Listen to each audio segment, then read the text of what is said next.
तलाठी परीक्षेमध्ये मोठा घोळ असल्याचा आरोप परीक्षार्थींनी केलेला आहे। एक दोन नव्हे तर तब्बल 48 उमेदवारांना एकूण 200 गुणांपैकी अधिक गुण मिळालेले आहेत। त्यामुळे आश्चर्य व्यक्त केलं जात आहे।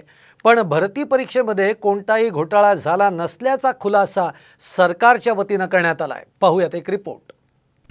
तलाठी भरती परीक्षेत 200 पैकी 214 गुण। सरकारी मेगा भरतीत गैरव्यवहाराचे आरोप। गैरव्यवहाराचे पुरावे आढळल्यास परीक्षा रद्द करू, फडणवीसांची घोषणा। तलाठी भरती परीक्षेत एका उमेदवाराला 200 पैकी 214 गुण मिळाल्यानं परीक्षेत घोळ झाल्याच्या आरोपांना उधाण आलंय। राज्यात सरळ सेवा भरतीच्या माध्यमातून तलाठी भरती परीक्षा पार पडली होती। नुकताच त्याचा निकाल लागला असून एका महिला परीक्षार्थीला चक्क 200 पैकी 214 गुण मिळालेत।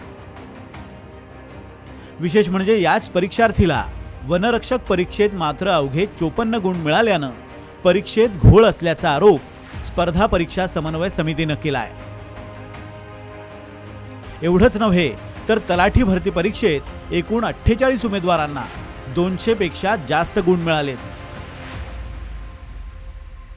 पेपरच्या प्रश्नपत्रिका बाहेर व्हॉट्सअपवर फिरत होत्या, तरी कसलाही तपास न करता या सरकारने आणि महसूल विभागाने आणि TCSने गुणवत्ता याद्या जाहीर केलेल्या आहेत।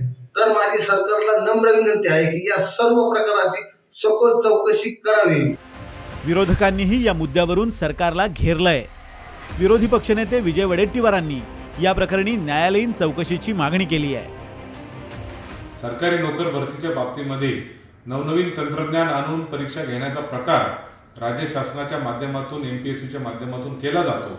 मात्र तरीही हे घोटाळे काही बंद व्हायला तयार नाही आणि त्यामुळे या विरुद्ध या परीक्षांमध्ये पेपर फुटी असेल किंवा असे जे घोटाळे असतील याबाबत कठोर कायदा राज्यामध्ये झाला पाहिजे अशी मी मागणी करतो। आणि पुरावा म्हणजे काय? सत्य हा पुरावा असू शकत नाही का? सत्य हा सगळ्यात मोठा पुरावा असतो। जर संघ परिवाराला सत्य हा पुरावा वाटत नसेल तर त्यांनी ठिकठिकाणी नवीन कब्रस्थानं खोदावीत आणि तिथे सत्य पुरावं की आम्ही सत्य मानत नाही। एवढे शेकडो तलाठ्यांची तलाठी होणारी मुलं ती रस्त्यावरती उतरत आहेत, विरोधी पक्ष आवाज देतो आहे, पुरावे देतो आहे। त्यांना पुरावा म्हणजे काय हवा आहे? तर परीक्षेत गुण देण्याच्या पद्धतीमुळे हा गैरसमज झाल्याचा खुलासा राज्य सरकारतर्फे करण्यात आलाय। या परीक्षेत सामान्यीकरण प्रक्रियेद्वारे उमेदवारांना गुण दिले जातात। या गुण पद्धतीत काठिण्य पातळीनुसार मिळालेल्या गुणांमध्ये वाढ किंवा घट करण्यात येते। त्यामुळे काही उमेदवारांचे सामान्यीकृत गुण हे एकूण गुणांपेक्षा जास्त होऊ शकतात। निवड प्रक्रियेदरम्यान जेव्हा आरक्षण प्रवर्ग आणि सारखे गुण मिळालेल्या अनेक उमेदवारांपैकी ज्या उमेदवारांना सर्वाधिक सामान्यीकृत गुण मिळालेले आहेत त्यांची निवड तर्कसंगतीने केली जाते असा खुलासा सरकारतर्फे करण्यात आलाय। मीच त्याबद्दल आज बोलणार आहे माध्यमांशी, पण एकदा माहिती उपलब्ध येऊ देत आणि मला वाटतं मग अधिक स्पष्टता येईल। परंतु एक आहे की कुठल्या प्रकारचा भ्रष्टाचार, अनियमितता किंवा कुठल्या प्रकारचा गोंधळ ज्या माध्यमातून सांगण्याचा काही मंडळी प्रयत्न करतायत ते पूर्णतः आरोप निरर्थक आहे। मला वाटतं त्यांच्या स्वतःवरच झालेल्या आरोपातून ते सुटका करून घेण्यासाठी आज दुसऱ्यावर हे खरं ते बेतल आरोप करतात। विजय वडेट्टीवारांनी कुठलाही पुरावा दिला तर निश्चित आम्ही चौकशी करू। नुसत्या स्टेटमेंट्सनी चौकशी करता येत नाही।